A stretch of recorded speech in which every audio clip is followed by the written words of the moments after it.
the first set of questions that I want to talk through,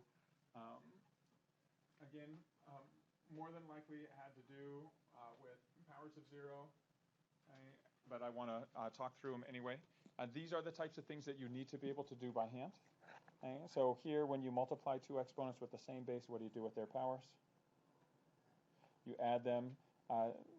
So they want you to write it with a single base here. So negative 14 plus a 10 gives you negative 4. So if you enter your answer as q to the fourth, or q to the negative fourth, you should be good.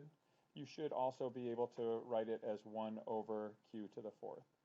And there may be times where a question asks you to use positive exponents only, or non-negative exponents. If that's the case, then you would enter it here in the second form.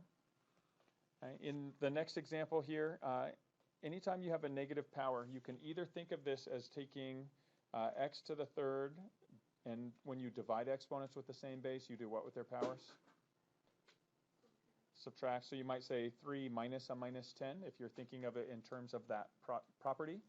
But more people will just look at the negative and they'll move it. So if I move this negative, the negative gets moved to the opposite location. So here it was in the denominator, gets moved up to the numerator. So I get x to the 10th up in the numerator. Z to the 0 has a value of 1, so I can disregard that.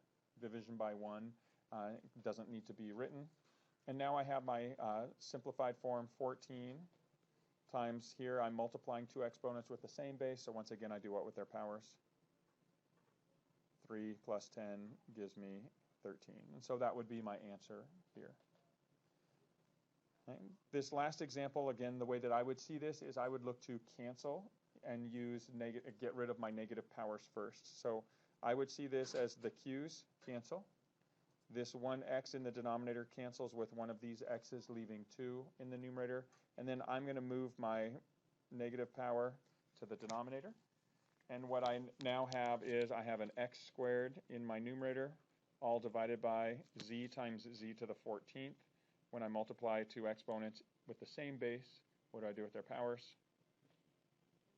Add them. And so I get x squared over z to the 15th, and that would be the solution there.